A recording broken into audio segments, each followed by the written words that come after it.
আমাদের দেশে মেয়ে বিবাহ দেওয়ার পরে বিভিন্ন সময় নানান ধরনের উপঢৌকন পাঠানো হয়, যেমন শীতের নাস্তা, কোরবানি, গরুর মাংস, মশলা ইত্যাদি। এগুলো সম্পর্কে কি বলবেন? মেয়ে বিয়ের পরে বিভিন্ন ধরনের উপঢৌকন পাঠানো হয়। দেখেন, আমি সবসময় বলি এই কথাগুলো। মেয়ে বিয়ের পরে যৌতুক নেওয়া, সেটা পিঠার নাম দিয়া হোক, ফলের নাম দিয়া হোক, এটা হলো সবচেয়ে বড় নির্লজ্জতা এবং নিকৃষ্ট ডাকাতি। নিকৃষ্ট ডাকাতি। ঠিক বলে জোগাড় দিয়ে লাভ নাই। যুবকরা হিম্মত করেন, আমার বিয়েতে শ্বশুরবাড়ি থেকে কোনো সুতাও নেব না ইনশাআল্লাহ। মুরব্বীরা নিয়ে নিলে ফেরত দেন, নিয়ে থাকলে ফেরত দিয়ে দেন। শেখ বলতেছেন, ভালো কথা বলছেন, নিয়ে থাকলে ফেরত দেন। দেখেন ভাইরা আমার বিয়েতে আমার শাশুড়ি একটা ফ্রিজ দিয়েছেন, তখন 10,000 টাকা দামের একটা ফ্রিজ দিয়েছেন। আমার ওয়াইফকে আমি বলেছি, এটা আমি তো ঘরে ঢুকতেই দেবো, এটা ফেরত দিয়ে আসতে হবে। যাই হোক, অনেক জোরাজোরি করে এটা দিছে। আমি 3-4 বছর ব্যবহার করার পরে, হাদিয়া দিছে, এখন কিছু করেন না জোর করে, 3-4 বছর ব্যবহার করার পরে আমি 2009 সালে যখন সৌদি আরব চলে যাই, ওটা আবার কৌশলে শাশুড়ির বাসায় দিয়ে আমি চলে গেছি। একজন ধর খেলে ধর আর ফেরত নেই। যুবকরা বা মুরব্বীরা অনেক সময় করে কি জানেন, মাসালা ঘুরে নেয়। মেয়ে যখন বিয়ে দেয়, তখন এই মাসালাগুলো খুব ভালো করে বলে, হুজুর ভিডিওটা খুঁজে দেখায়, ভাই সাহেব দেখেন তো কি বলছে হুজুরে। কিন্তু আবার নিজের ছেলেটা যখন বিয়ে করায়, তখন আবার আমতা আমতা করে, না খুশি হয়ে দিলে তো যায় যাচ্ছে। এই রোগটা আমাদের মধ্যে আছে না নেই? যৌতুক অভিশাপ, যৌতুক সামাজিক অভিশাপ। দিনদার কপালে সিল লাগাই ফেলছেন চিন্তা করতে করতে, এই সিলে কোনো কাজ হবে না যদি এই যৌতুক নেন। লজ্জা থাকা উচিত। মেয়ের বাপ, অন্যদিক চলে যাওয়ার কথা আমি শেষ করি। মেয়ের বাপ মেয়েটাকে জন্ম দেওয়ার পরে বড় করা পর্যন্ত লক্ষ লক্ষ টাকা ইনভেস্ট করছে কি করে না মেয়ের জন্য। আপনি ছেলে তো শ্বশুর মশাইকে যাই বলা উচিত, আব্বা জান এই মেয়েরে পড়াইছেন, এমএ পাস করেছেন আপনি, আর ওই এমএ পাসের সার্ভিসটা দিচ্ছে আমার ঘরে, আমার বাচ্চা কাচ্চা পড়াচ্ছে, ঠিক না বেঠিক? অসুস্থ ছিল, সুস্থ করছেন আপনি, এখন কাজ করতেছে আমার বাসা, ঠিক না বেঠিক? সব পয়সা খরচ করলেন আপনি, সার্ভিসটা নিচ্ছি আমি। অতএব কত খরচ হয়েছে বলেন, মানুষের মূল্য তো দিয়ে পারা যায় না, অন্তত সার্ভিস ফি বা খরচগুলো অন্তত দেই। এটা করা উচিত যুবকদেরকে। উল্টে আরো বেহায়ার মতো বলে যে মেয়ে জন্ম দিছো কেন? এই জন্য তোমার শাস্তি, পিঠা দাও, আম দাও, কাঁঠাল দাও, নির্লজ্জের মতো। এর চেয়ে ভিক্ষা করা অনেক বেশি উত্তম।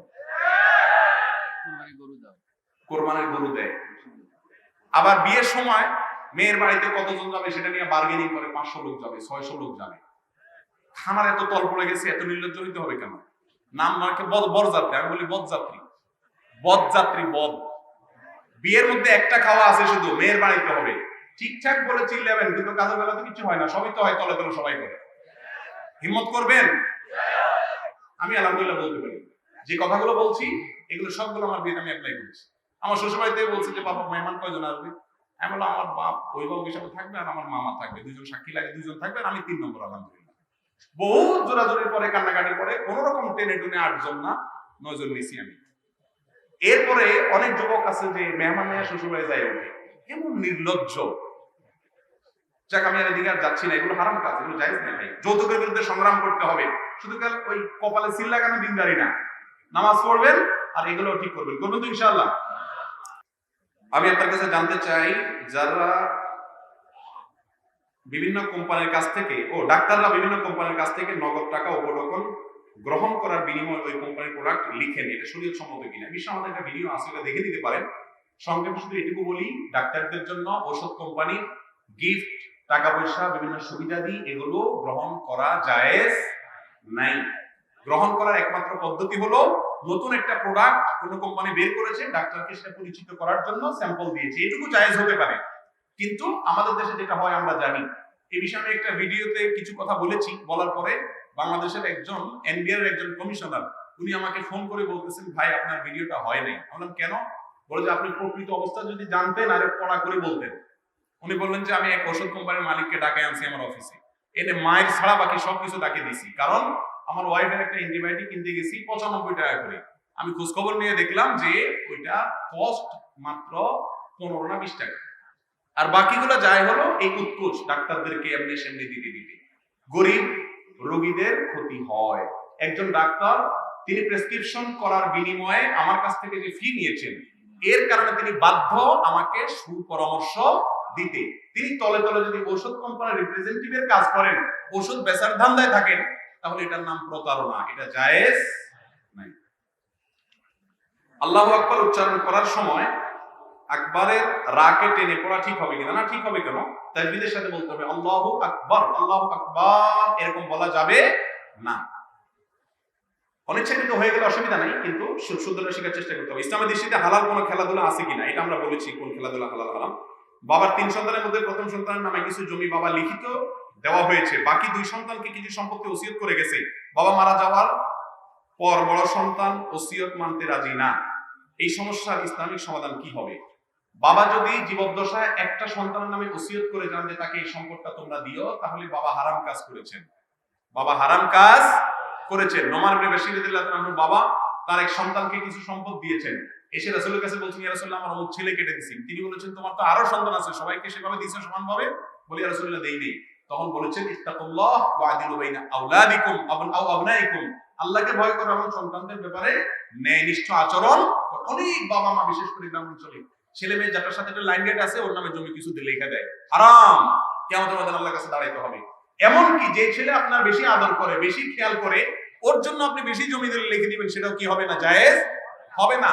কারণ আপনার ঘরে জন্মগ্রহণ করার কারণে তার অধিকার হয়ে গেছে আপনার সম্পদে ভাগ পাওয়া।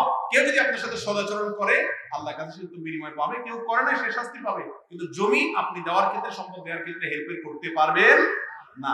অতএব বাবার এই ওসিয়ত মানা কোনো জরুরি না। রফিল আদান করা সুন্নত, কিন্তু ইমাম সাহেব যদি রফিল আদান না করেন, মুক্তা যদি রফিল আদান করেন, কোনো গুনাহ হবে কিনা? কোনো অসুবিধা নেই।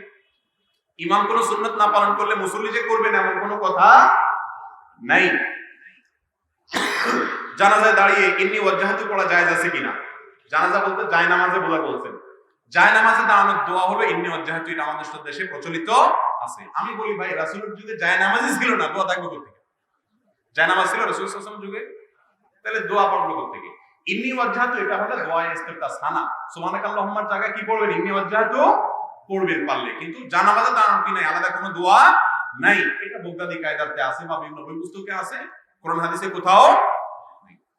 ইসলামিক পোশাক বলতে কি বোঝায়? সতর ঢাকা কি ইসলামিক পোশাক নয়? শুধুমাত্র পাজামা পাঞ্জাবি কি ইসলামিক পোশাক? পোশাক সম্পর্কে জানতে হলে ডক্টর খন্দকার আব্দুল্লাহ জাহাঙ্গীর রাহমাহুল্লাহ রচিত পোশাক, পর্দা ও দেহসজ্জা, এই বইটা কিনবেন। এত চমৎকার একটা বই, সবাই পড়া উচিত।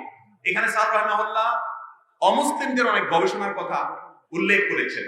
সংক্ষেপে শুধু এটুকু বলি, ইসলামিক পোশাক বলতে বিশেষ কোন টাইপের পোশাক নাই। এই যে জুব্বা পাঞ্জাবি পরছি আমরা, এগুলো কোনো ইসলামিক পোশাক বলতে কোনো কিছু না। ইসলামিক পোশাকের কিছু ড্রেস কোড দেওয়া আছে, যেমন পুরুষরা মেয়েদের মতো পোশাক পরবে না, সতর ঢাকে এরকম পোশাক পরবে, অমুসলিমদের মার্কা বহন করে এমন কোনো পোশাক পরবে না। আজকাল দেখবেন পাঞ্জাবির সাথে ওড়না পাওয়া যায়, আছে কিনা? নাই। ওড়না থাকবে মেয়েদের, অতএব পাঞ্জাবির সাথে ওড়না থাকলে এটা কি নাই? জায়েজ নাই, এটা মেয়েদের থাকবে। এখন মেয়েদের পাঞ্জাবিতে ওড়না পাতা কেন? পাঞ্জাবি তো না কি বলে, এদের জামাতে ওড়না থাকে না। ওড়না চলে আসছে কাদের? পুরুষের পাঞ্জাবি। শয়তানে এটারটা ওইটা লাগিয়ে দিচ্ছে, তো এটা জায়েজ নাই। কিন্তু বিশেষ কিসিমের পাঞ্জাবি, ফাড়া, গোল, জুব্বা, এরকম কোনো নির্দেশনা ইসলাম দেয় নাই। শার্ট প্যান্ট পরে একজন মানুষ ইসলামিক পোশাক পরতে পারে যদি এই শর্তগুলো সে পালন করে চলে, তখন বেশি যেন না যায়। মেয়েদের ক্ষেত্রে পুরুষের সাদৃশ্য হবে না, বাজে মেয়েদের কোনো মডেলদের কোনো অনুসরণ করবে না, এবং পর্দা পশিদা থাকে এরকম পোশাক পরবে, অতিরিক্ত পাতলা পোশাক পরবে না। এগুলো ইসলামের ক্ষেত্রে, পোশাকের ক্ষেত্রে ড্রেস কোড। গোসল করার পর যদি তার মনে পড়ে গোসলের প্রথম 2টা ফরজ তিনি আদায় করতে ভুলে গেছেন, পরবর্তী মনে পড়লেও কুলি করে এবং নাকে পানি প্রবেশ করলে তার গোসল ফরজ হয়ে যাবে কিনা? হয়ে যাবে, তার তীর রক্ষা করা জরুরি না। গোসল করে ফেলছেন, শরীরে পানি দিয়ে ফেলেছেন, পরে কুলি করছেন, নাকে পানি দিচ্ছেন, কোনো অসুবিধা নাই, হয়ে যাবে। অনেকে দ্বিতীয় বিয়ের বিধান কি? দ্বিতীয় বিয়ে সামর্থ্যবান পুরুষের জন্য জায়েজ আছে যদি বউয়ের মায়ের ইত্যাদি সামলানোর ক্ষমতা থাকে, আর সবচেয়ে বড় কথা হলো যদি ইনসাফ করার ক্ষমতা থাকে। বিয়ে 2টা 3টা করবেন, একটারও খোঁজ খবর নেবেন না, এটা জায়েজ নাই। আল্লাহ তাআলা বলেছেন, ফাইন শিফতুম আল্লাহ তাআদিলু ফাওয়াহিদা, আপনি একাধিক বিয়ে করলে স্ত্রীর অধিকার আদায় করতে পারবেন কিনা সেই ক্ষমতা যদি আপনার না থাকে, ভয় হয়, তাহলে আপনার জন্য একটা করা জায়েজ, 2টা করা জায়েজ। এদেশে একাধিক বিয়ে, অনেক রিকশাওয়ালা ভাইয়েরা, অনেক শ্রমিক ভাইয়েরা, অনেক সাধারণ মানুষ, নামাজ কালাম নাই, দিনদারি নাই, ইসলাম বুঝে না, 2টা 3টা বিয়ে করে এক একটা ভালো লাগছে খোঁজ খবর নেয় না। এরা একাধিক বিয়েকে কি করে ফেলেছে? বদনাম করে ফেলেছে। বাংলাদেশের ছেলের সংখ্যা বেশি না মেয়েদের সংখ্যা বেশি? মেয়েদের সংখ্যা বেশি, বেশি মানে অনেক বেশি। অতএব যদি একাধিক বিয়ে অ্যালাউড না হতো ইসলামে, তাহলে তো সব মেয়ের বিয়ে হতো। তবে হ্যাঁ, এক্ষেত্রে অবশ্যই যথাযথ নিয়ম অনুসরণ করতে হবে। অনেকে কাজের মেয়ে অথবা বান্ধবী বা দীর্ঘদিন সম্পর্ক রেখে যোগাযোগ করে, দেখা করে, মোবাইলে কথা বলে, একসাথে রিক্সায় ঘুরে এরপরে দ্বিতীয় বিয়ে করলে জায়েজ হবে কিনা? এটা কেমন প্রশ্ন হলো ভাই? এটা তো আমরা বলেছি বিবাহ বহির্ভূত সম্পর্ক হালাল না হারাম? হারাম। বিয়ে বহির্ভূত সম্পর্ক করলেন এক হারাম কাজ করলেন, আবার বিয়ে করবেন ওয়াদা দিয়েছেন, আবার সে ওয়াদা খেলাপ করেছেন, আরেক হারাম কাজ করেছেন। কাম কয়টা করেছেন? হারাম দুইটা করেছেন। ইসলামী নাটকে কিছু কিছু ক্ষেত্রে ব্যাকগ্রাউন্ড মিউজিক ব্যবহার করতে হয়, জানতে চাই তা জায়েজ আছে কিনা? ভাইরা আমার, কোন নাটকে যদি ইসলামের কথাও বলে কিন্তু সেখানে উন্মুক্ত নারীকে প্রদর্শিত হয়, মিউজিকের ব্যবহার হয়, সেখানে ইসলামের যত কথাই বলা হোক না কেন সেটা আসলে ইসলামী নাটক হতে পারে না। হারাম কোনো জিনিস থাকলে সেটা ইসলামী হওয়ার সুযোগ নাই। নাম শুধু ইসলামী দিয়ে দিলেই কি হবে না? ইসলামী নাটক হয়ে যাবে না। ইসলামিক গান পাওয়া যায়, যত ইসলামী সঙ্গীত আছে শতকরা 1% 2% আছে কিনা আমার সন্দেহ আছে। ম্যাক্সিমাম ইসলামী সঙ্গীতে ব্যাকগ্রাউন্ডে এত সূক্ষ্ম মিউজিক আছে যেটা ধরার ক্ষমতা। আমি নিজে অনেক সময় একদিনে শুনে শেয়ার দিয়ে পরে দেখি যে মিউজিক স্পেশালিস্ট বলতেছিল ভালো করে শুনে দেখেন, মিউজিক আছে, খুব হালকা মিউজিক দিয়ে রাখছে। বহুত কঠিন হয়ে গেছে বলে আমাদের জন্য। ইসলামের নাম দিয়া ইসলামী গান, ইসলামী অমুক, ইসলামী তমুক, কয়দিন পর ইসলামী জেনা বাইরে হবে না। আল্লাহ তো আমাদের হেদায়েত দান করুন। ইউটিউবে দেখা যায় কফি গাছে একটি ফল ধরে, ওই ফল বিড়ালের মতো একটি প্রাণী খেয়ে থাকে, তারপরে প্রাণী মল ত্যাগ করলে তা থেকে কফি তৈরি হয়। দেখেন ভাই, ইউটিউবে যা দেখবেন এটা এই ভিডিওতে কতটা অথেন্টিক আমি জানি না, আর যে বিষয় আমি জানি না সে বিষয়ে কথা বলা একজন মুসলমানের জন্য জায়েজ। এই বিষয়ে আমি কোনো কথা বলছি, আমি মৌলিক কথা বলছি। ইউটিউবে কিছু দেখলেই এসে সেটা বলতে হবে, বিশ্বাস করতে হবে, এর কোনো কারণ নাই, কারণ সেখানে সবকিছু কি হয় না, সত্য কথা বলা হয় না। আরেকটা প্রশ্ন আছে, একজন আলেম বলেছেন কারোর রক্তের গ্রুপ অমুকটা থাকলে সে ভালো হবে, অমুকটা থাকলে সে খারাপ হবে, এ সম্পর্কে আপনার বক্তব্য কি? দেখুন, কারোর শরীরে বিশেষ কোনো ব্লাড গ্রুপ থাকলে তিনি আল্লাহওয়ালা হবেন, অমুক ব্লাড গ্রুপ হলে, তার রক্তের গ্রুপটা অমুক হলে তিনি আখিরাত বিমুখ হবেন, এরকম কোনো ধারণা কোরআন হাদিস তো আমাদেরকে দেয় নাই। তবে গবেষকরা মানুষের রক্তের গ্রুপ নিয়ে গবেষণা করে অমুক রক্তের গ্রুপের মানুষের মধ্যে এরকম প্রবণতা থাকে, অমুকের মধ্যে এরকম প্রবণতা থাকে, এরকম কোনো কথা যদি কোনো গবেষক বলেন, তাহলে সেই গবেষকের নাম উল্লেখ করে, সূত্র উল্লেখ করে জাস্ট তার গবেষণাকে উল্লেখ করা যেতে পারে, কিন্তু সেটাকে একেবারে অথেন্টিক এবং নিশ্চিত করে মানুষকে বলা উচিত নয়। আল্লাহ রাব্বুল আলামিন তাকওয়া, দিনদারি, এটা আল্লাহ প্রদত্ত। কারো রক্তের গ্রুপ কিছু হলে, এখন আমি যদি বলি যে অমুক রক্তের গ্রুপ হলে সে আখিরাত থেকে দূরে থাকে, এই বেচারা মনে করবে তাইলে তো আমি যত চেষ্টা করি কাজ হবে না, আমি টানবো জান্নাতের দিকে, আমার রক্তের গ্রুপে আমাকে জাহান্নামের দিকে টেনে নিয়ে যাবে। এত সহজ সমীকরণ করা উচিত না, আর বিশেষ করে এই সমস্ত বিষয় অনেক স্পর্শকাতর, অনেক ভেবেচিন্তে কথা বলতে হবে। আল্লাহ তাআলা আমাদেরকে বোঝার তৌফিক দান করুন। জাযাকুল্লাহ খায়রান ওয়া আখিরু দাওয়ানা আলহামদুলিল্লাহ। ভাইরা আমার, আলহামদুলিল্লাহ, দীর্ঘ সময়